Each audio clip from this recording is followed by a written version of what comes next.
I imagine you might have thought we were going to talk about food and how we get hooked on bad food habits that we have difficulty breaking, but actually I thought we would start with something that's much more on everybody's mind, which is how to magnetize a baby. You start with the baby should be 9 to 12 weeks of age, and you sit face to face, 15 inches apart.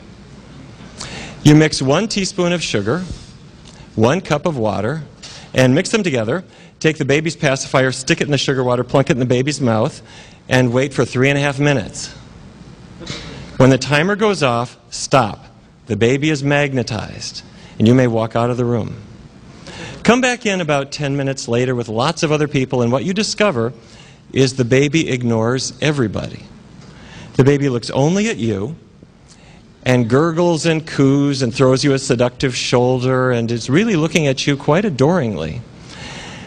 Now, what has gone on is that the baby's taste buds are set for the mild sweetness of breast milk. And you just applied sucrose, table sugar, to the baby's taste buds.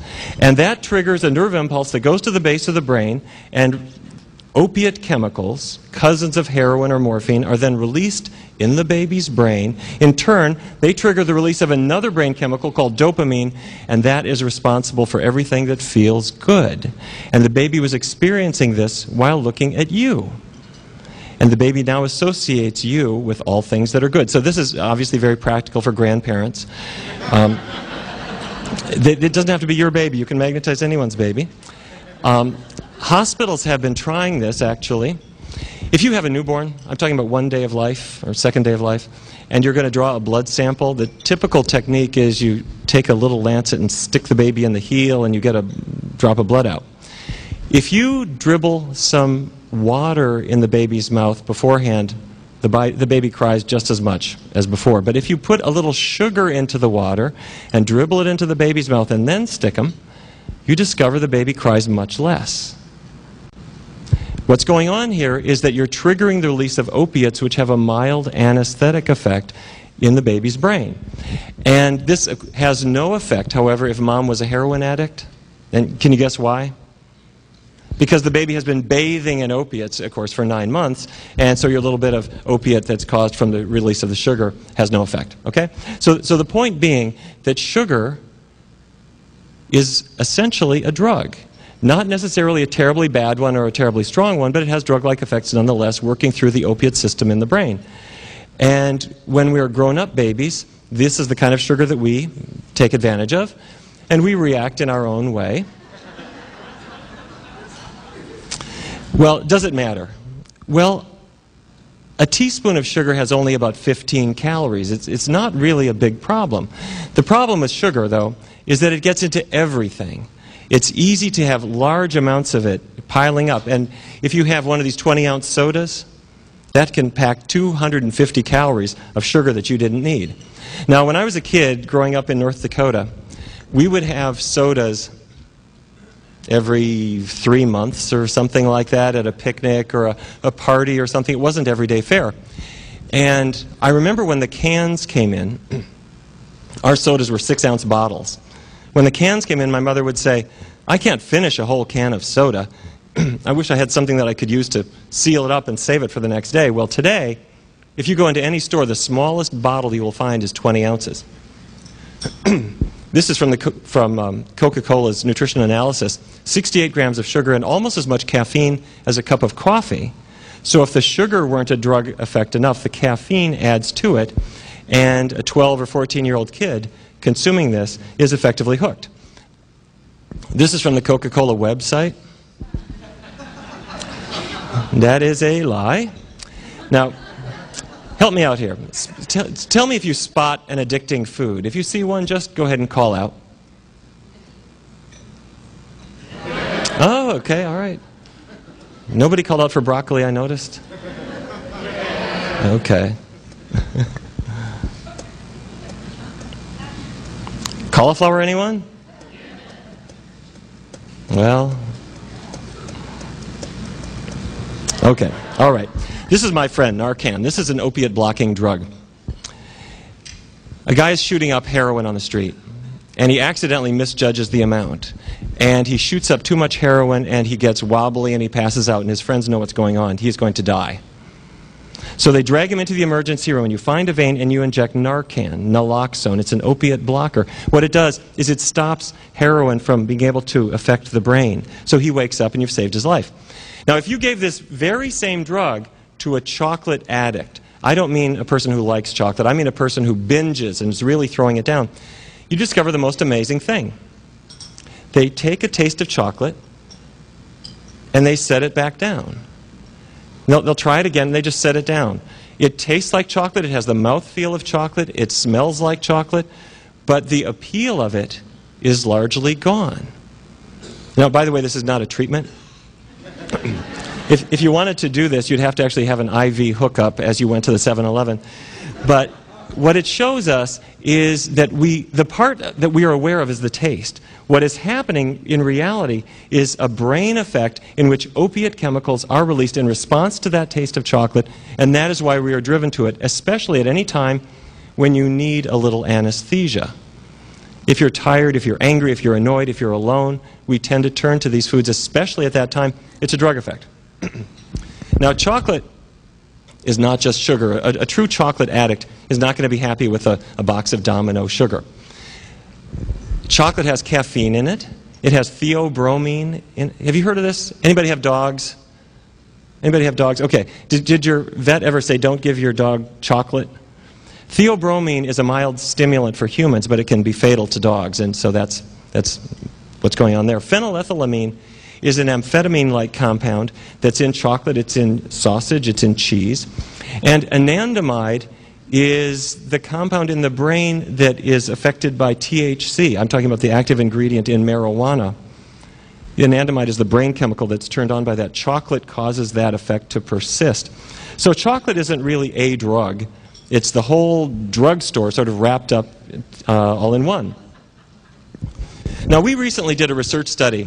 By we, I mean Physicians Committee for Responsible Medicine, along with our friends at Georgetown University. And we had 59 overweight postmenopausal women who came into the study, and we were going to test the effect of diet on their weight. And we randomized them into two groups. One group got what you'd think of as a healthy, balanced American-type diet. No more than 6 ounces of meat per day, mostly chicken and fish, generally low fat. And the experimental group went on a vegan diet. Now, this was a new word to a lot of folks. They imagine vegans are people from the planet Vegas. And we had to explain that this is different from ovo-lacto vegetarians, ovo meaning eggs, lacto meaning milk. And once in a while I run into somebody who says, I'm pretty much vegetarian, but I do have eggs, and I have milk, and I have fish. And I have chicken sometimes. And I once in a while have red meat, but hardly ever, and I call them the ovo-lacto-pesco-polo vegetarians. But anyway, this was a vegan group. They weren't vegans coming in, but we asked them to follow a vegan diet, and they did great. I have to tell you, they did wonderfully. After 14 weeks, we compared both groups. The vegans lost substantially more weight. Their waistlines trimmed down. Their cholesterols went down. We had a few people who were diabetic at the start. None of them were diabetic by any standard diagnostic test at 14 weeks. But I asked them, what do you miss now? And I thought they would say, I miss chocolate ice cream, or a cold glass of milk with some cookies, or a burger. And they didn't say any of that. Can you guess what they missed? They wanted cheese. They were waking up at 5 o'clock in the morning dreaming of cheese pizza with those strings of melty cheese coming down. And I thought, what is... And other people report that too. They miss cheese more than other foods. You know what I'm talking about. Anyway, I started thinking, why is it? I mean, let's be honest. Cheese does smell a little bit like old socks. Why is it that people want this stuff? Well, I started looking into this, and this is actually what propelled me on this quest to figure out about the opiate effects of foods that led to this new book called Breaking the Food Seduction. I found a paper in 1981 written by a researcher at Research Triangle Park in North Carolina. And he had found a substance in dairy products that looks very much like morphine. And he did a variety of biochemical studies and published in Science, the journal Science, in 1981, his conclusion that it is morphine. You know poppy plants, opium poppies, they have the enzymes for producing narcotics, opium. And a cow's liver, by a fluke of nature, has similar enzymes that make morphine and codeine. There's not a lot of it. There's just tiny traces, especially in the spring, less in the fall. But the amounts are so small, I don't think that's why some people get hooked on dairy. What seems to be more important is something called casomorphins. Have you heard of these? Hey, you've heard of casein, C-A-S-E-I-N, the dairy protein? All proteins are strings of beads. Each bead is an amino acid. Those are the building blocks of protein. In your digestive tract, that protein breaks apart and the individual beads get into your bloodstream, and your body can turn them into muscles or skin or internal organs or whatever. But casein does not behave that way.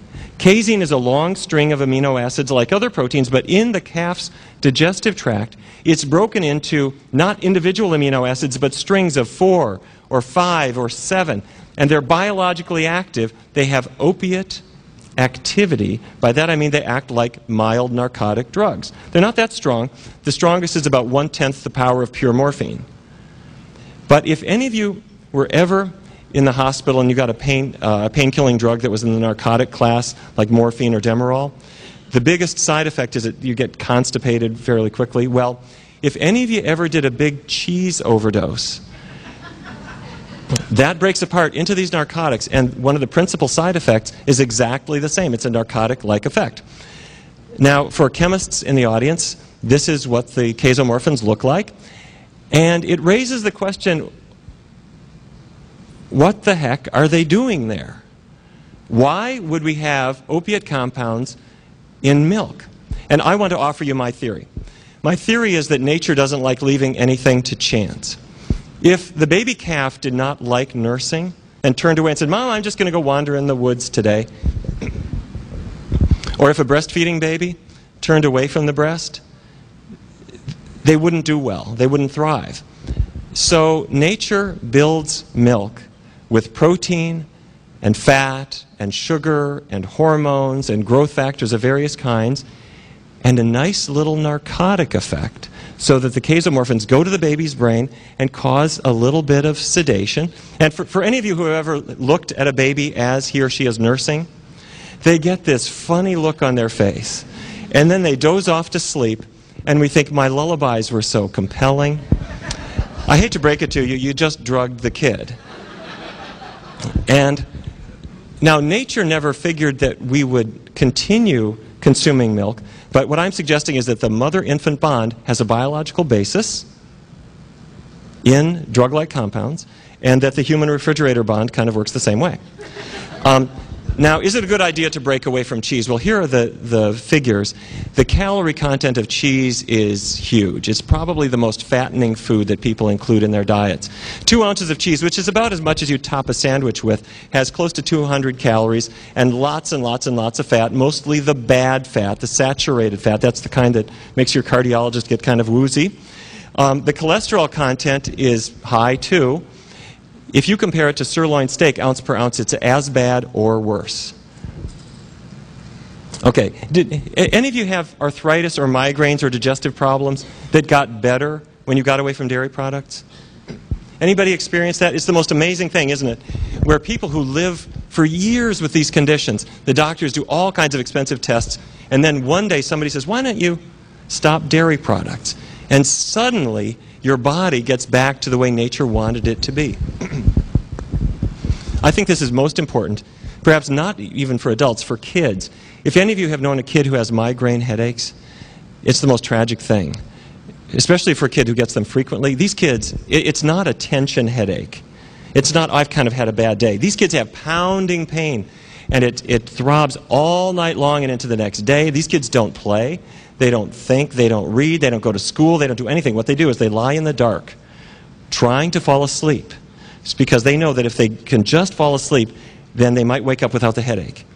And researchers have found that in about 80% of these kids, you can identify one or more diet triggers. When you take those out of their diet, they never have another headache, or very, very rarely. And the diet triggers for migraines are dairy products, chocolate, eggs, citrus fruits, meat, wheat, nuts, tomatoes, onions, corn, apples, and bananas. Now, don't get me wrong, there's nothing wrong with a banana. But if you're allergic to strawberries and you get a rash, you can't have strawberries. If bananas trigger a migraine, that's a problem for you. Dairy is at the top of the list.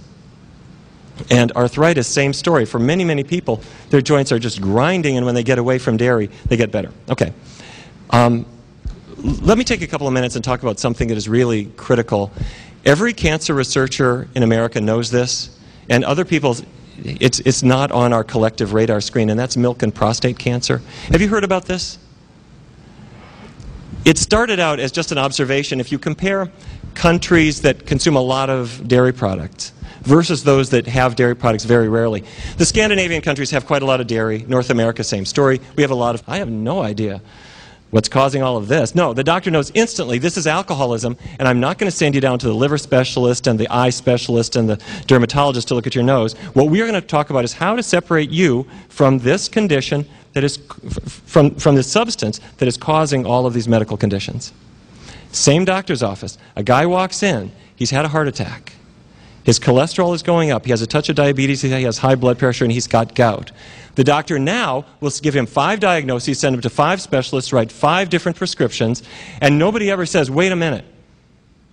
It might make sense to think of this as if you are hooked on a substance which is causing all of these to manifest, and when we break that food seduction, all of these things will improve or perhaps even go away. And what I'm suggesting is that is exactly the direction that doctors have to go into. Now, what is the value of breaking the meat seduction? Well, the first is you reverse heart disease, as Dean Ornish has so amply showed. You lose weight. Cancer risk drops by about 40%. And have you seen the new work on breast cancer? Just came out about a couple of weeks ago that animal fat is linked to breast cancer. Now, there are many other contributors, of course, but this is a really important one. Blood pressure. When a person goes on a vegetarian diet, if they have high blood pressure, their blood pressure drops. In many, many cases, you get them off all their drugs and their blood pressure is lower than when they were on medicines. Diabetes improves. We did a pilot study, small study, with individuals with type 2 diabetes, and we used a vegan, low-fat diet, and what we found is that 2/3 of our people came off all their drugs or were able to reduce their dose inside of 12 weeks. And I'm happy to tell you that the National Institutes of Health are now funding us to do a larger study using a vegan diet in 68 individuals with type 2 diabetes. We're recruiting right now, and they go on the diet from January through June of 2004. Thank you. Thank you. And you've seen the new work on Alzheimer's disease suggesting that when cholesterol levels are low and fat intake is low and vegetable and fruit intake is high, that Alzheimer's disease is much less common. Now, here's the bad news. For a lot of folks, they will say, well, I don't eat much red meat, but I eat white meat. Well, the leanest beef is about 29% fat as a percentage of calories. The leanest chicken is about 23%. Now, fish vary. Some are lower, some are higher. But broccoli is only 8% fat, and beans are 4% fat. Rice is 1 to 5, a potato maybe 1% fat, until we put the butter and sour cream and cheese doodles and bacon bits on top, and then it gets right back up. Now, I have to say, I give lectures in different parts of the country, and I've noticed that when you talk about vegetarian diets, there's some places that it doesn't go over too big. I was giving a talk in Lubbock, Texas a few years ago, and I noticed that I'd been invited to speak at Texas Tech, and I didn't realize when I went there that they have a class there called Swinology 101. It's an agriculture school, and the reason people go there is they want to become ranchers.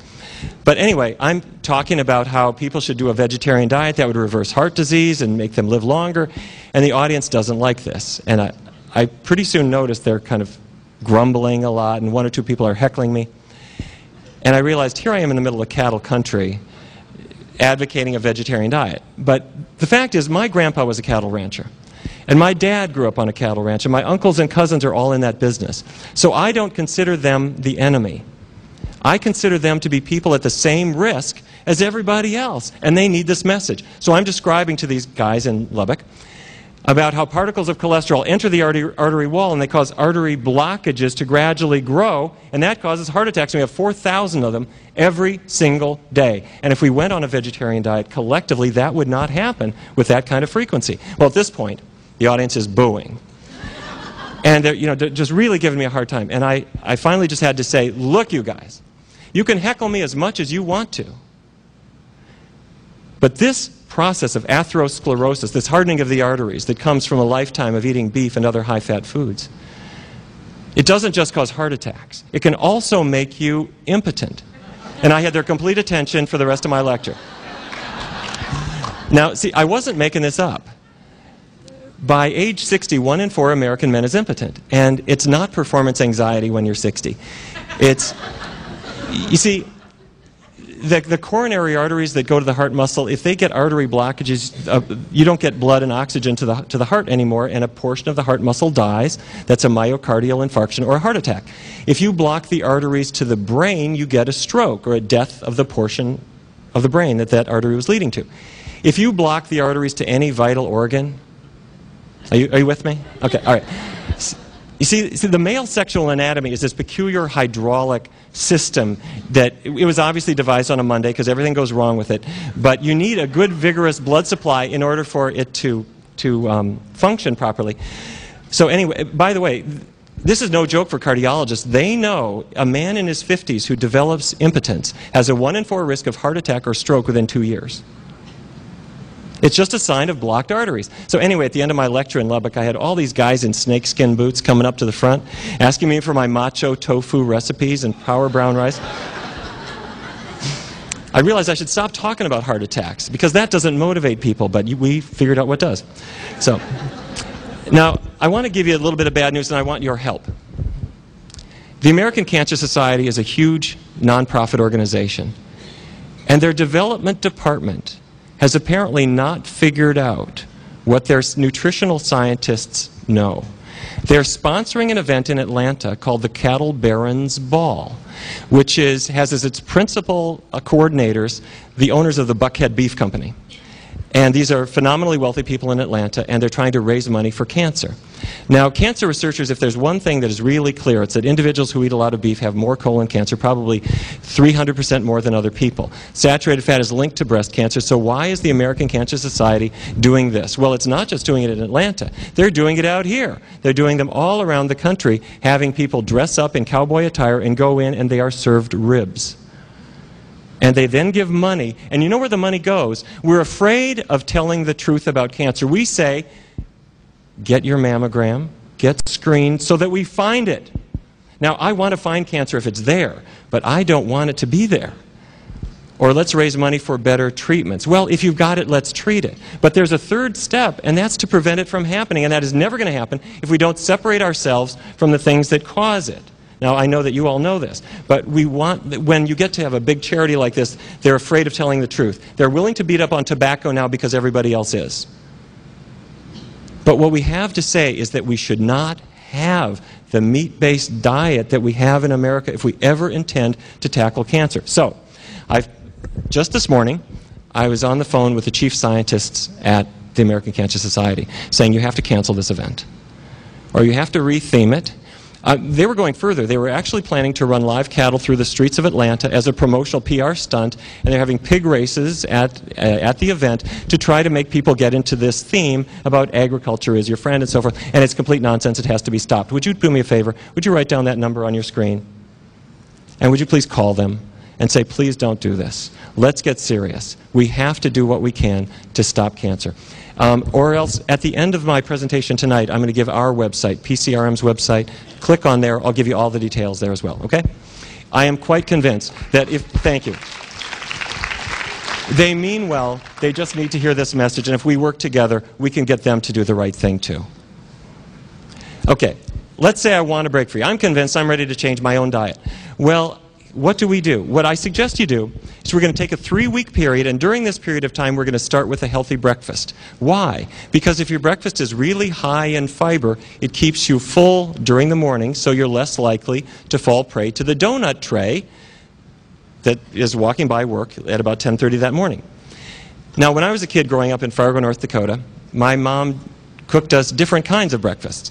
The typical thing was her 5 kids would get out of bed and we'd go down to the kitchen, and my mother would take a fork and she would pull hot sizzling bacon strips out of the frying pan and put them on the paper towel to drain. And when the bacon was all out of the frying pan, she would carefully pick up that hot pan and tip it over to pour the grease into a jar. And she would take that jar of bacon grease, and she didn't stick it in the refrigerator, she put it on the shelf. Now, why don't you have to refrigerate bacon grease? Because when it cools down, what happens? It solidifies. That is a sign it's loaded with saturated fat. That's the stuff that increases your cholesterol level, leading to heart attacks. So the next day, my mother would take that jar off the shelf, and she'd spoon the grease back in the pan and fry eggs in it for her kids. And it's amazing that any of us live to adulthood, as I reflect on it now. Problem was, that's a very seductive meal at the time, but there's no fiber in it. Eggs don't have fiber. Fiber means plant roughage. So at 10 o'clock in the morning, her kids were all hungry again. Well, you're a growing boy. You ought to have a good appetite. You ought to be hungry. Wait a minute. If you give that same kid a big bowl of old-fashioned oatmeal that's high in fiber with cinnamon and raisins and some sliced strawberries, they're not hungry, and you can measure how much they snack. It's noticeably less later in the day. You give them a high-fiber lunch, same story. Okay. Secondly, you want to choose foods that keep your blood sugar steady. I'm thinking of the bean group: beans, peas, lentils, green leafy vegetables. Fruits are okay. Pasta is actually okay. A lot of folks are afraid of pasta, but if you measure a person's blood sugar, it does not spike and fall the way something like white bread may cause it to do. For dieters, some dieters shoot themselves in the foot by eating too little. If you don't eat enough food, you binge later. So use the rule of 10. All this is you take your ideal body weight, multiply by 10, and the number that gives you is your calorie minimum. So like for me, let's say I should weigh 150 pounds, times 10, that's what? 1,500. I can eat more calories than that, but I should never eat less than that, because if I do, I'm definitely set up for a binge. I'm a bigger guy. I should weigh 200 pounds. I need at least 2,000 calories. If I'm ever restricting and dieting and counting every last calorie, never go below your rule of 10. Better off, you really don't have to count calories at all if you're on a healthy, low-fat vegan diet. Now, craving cycles, if every day about 4 o'clock you're plugging the quarters into the candy machine, or every night at 8 o'clock your refrigerator is magnetic, you need to forget about food. You need to focus on time. From about an hour before to an hour after your time vulnerability period, do something that is inconsistent with eating. Go for a walk, go to the gym, go to the movies, if somebody will escort you past the concession. And what you'll find is in a couple of weeks, foods never scream out at you to quite that degree. If you're a young woman and you have a monthly cycle where chocolate screams out at you at that special time of the month, we did a study a couple of years ago where we used a low-fat, vegan, high-fiber diet in a group of 33 young women as a means of tackling menstrual pain.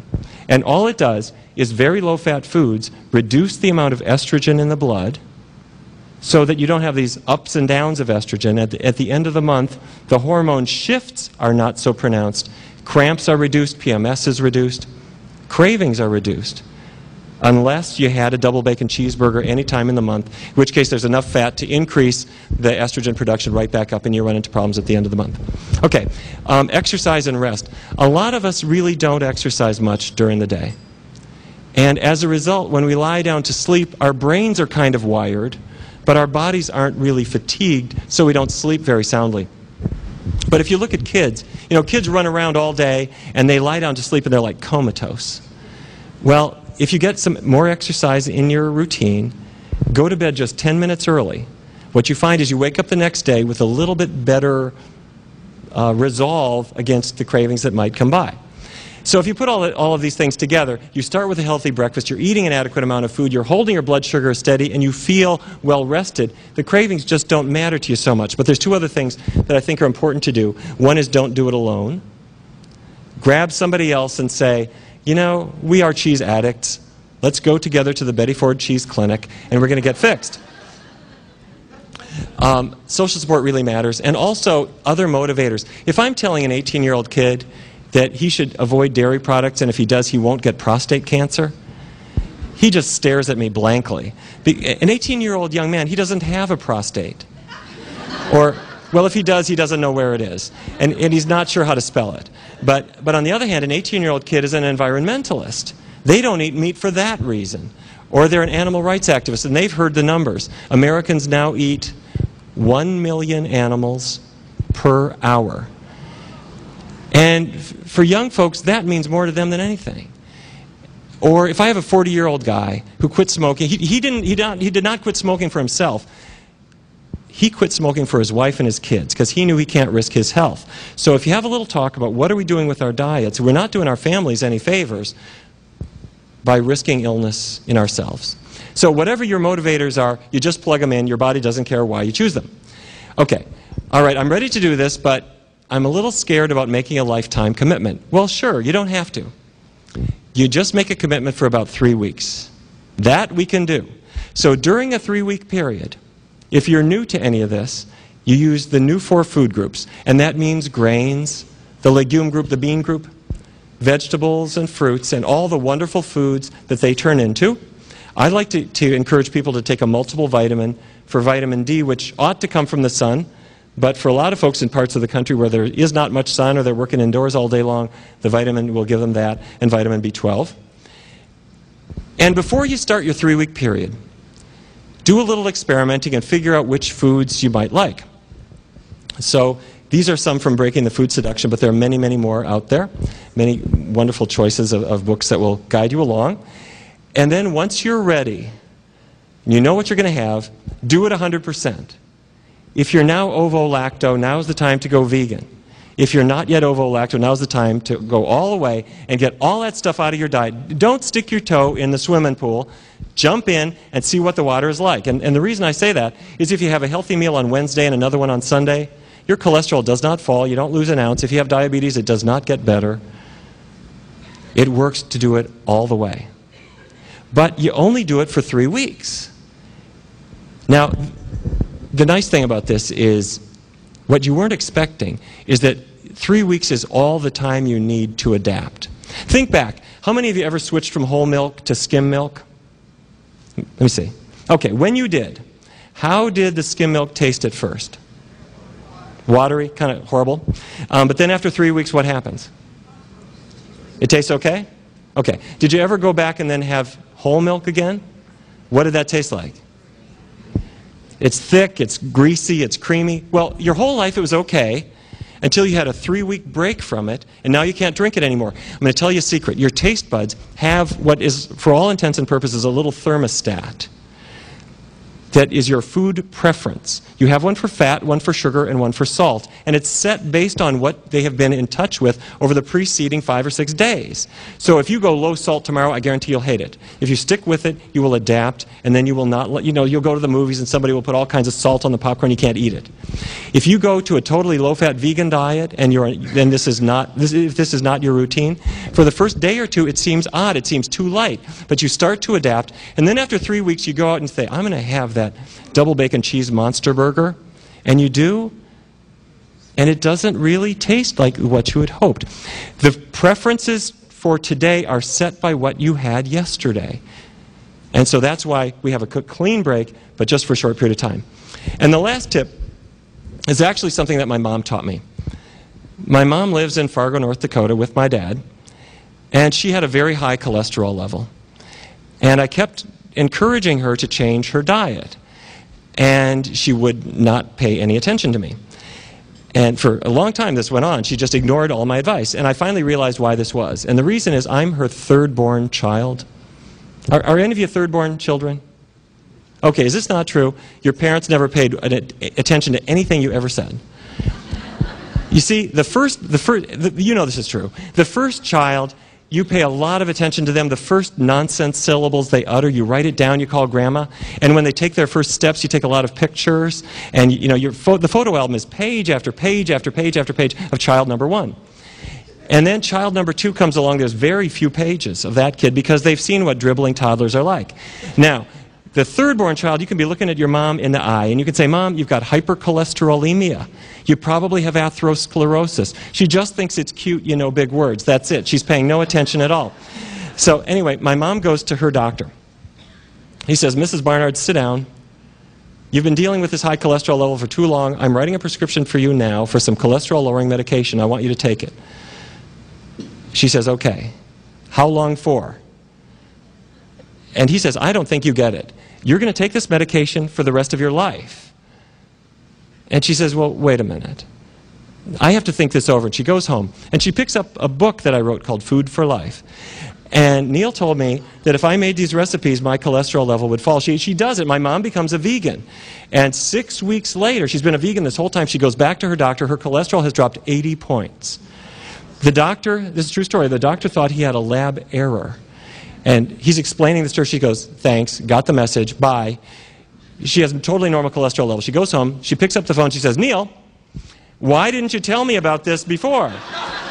So, anyway, my mom's, the light bulb has gone off in her head. She's decided the whole world ought to be vegan. My mom is 79 years old. She's decided that everybody ought to be vegan, especially my dad. But the thing is, my dad grew up on a cattle ranch. But on the other hand, he was part of this generation where the men don't know where the kitchen is in the house. He's been sitting at the dining room table for 55 years, and the plates of food just come in. And when he's done, the plates go away. And he has never shopped a day in his life, and he's never made a single meal. So my mom takes advantage of that fact. She goes to the health food store. And by the way, if you haven't been to the health food store lately, it's safe to go back. They have stopped playing folk music. The guy behind the counter is not named Sunshine. He doesn't have a tie-dyed shirt. The soy milk is not a powder anymore. Do you remember you had to mix it up and pour it really fast before it precipitated? Well, they've got great products there now. My mom buys hot dogs that are not dogs, and she buys sliced turkey and chicken that's really made of soy or wheat. It's not really turkey or chicken. And she gives these all to my father. He has a hot dog that he knows is a little bit lighter taste, but it's fine. She must be doing that whole milk, skim milk thing on him again. And she'll make him a bologna sandwich that's a good bread and phony bologna, and sliced tomatoes and cucumbers and lettuce and a little Dijon mustard, and she'd give it to my dad, and he's happy with it. They've been doing this for 5 or 6 years, and I've now got 2 vegetarian parents, and only one of them actually knows it. So, anyway, I was just home in Fargo, and my mom is now the official vegan police. My brother has 2 college-age kids, and if you come home with a McDonald's bag, she throws it out of the house. She says, you don't smoke here and you don't eat that stuff. And you know what? And I got to tell you, she'll bring them into the kitchen. So she'll say, will you cut the carrots up? And will you, the little ones, will you do the lettuce and tear it up? And she doesn't let them eat meat at all. And she's got them tasting soy milk and encouraging them along. And, she's not that hot of a cook, really. But they get into this, and the most wonderful thing happens. Because she did not shut up and take her drug. She learned the cause of this and changed her own life and decided that she wanted to be a little bit of a rabble-rouser with the other people around her. She's affecting their lives. And we sit around the table and talk about, well, what really causes osteoporosis? Do you need milk or not? And when I was a kid, we never talked about any of this stuff. And that's what's happening. And that, for me, has made me think a lot about how I want to do our work. At Physicians Committee for Responsible Medicine, and a special thank you to all of you who are members. I appreciate that very, very much. And for those of you who aren't, please do join us. We do research studies. We do a lot of advocacy work. We're forever fighting the government, and if we need to, we sue them. As you know, the dietary guidelines for Americans are being reformulated right now. The last time, of the 11 members on the committee, 6 of them had ties to the dairy industry, meat industry, or egg industry. We sued them, and in federal court, I'm happy to say we won. The judge said that these guidelines were basically drawn together out of public view in an inappropriate way, but it takes a long time to turn this big battleship, and we're fighting much the same battle right now. So if we collectively fail, then the price is not really paid by us. The biggest price is going to be paid by the generation under us. If you have looked at kids in school today, they are more out of shape than any generation in the history of our country. If you could look inside their arteries, they have the beginnings of artery blockages before they get their high school diploma. We are now seeing type 2 diabetes, adult onset diabetes in kids of 18. We are seeing unprecedented obesity in children, and fast forward a few years, the cancer rates will be unprecedented, and we won't be able to afford it in dollars for health care, let alone the personal tragedy that we're causing. But on the other hand, if we do create a bit of a ruckus, if we fight for healthier foods for our kids in schools, if we try to get the junk out of what they're eating. And parents, we all have a real challenge, let's face it, it's a tough battle, because you're battling the schools, the TV, the convenience stores, and everywhere else. But we have the tools to do it. If we work together, we really will be able to take it into our hands, the power of healthy eating. Thank you very much. Thank you.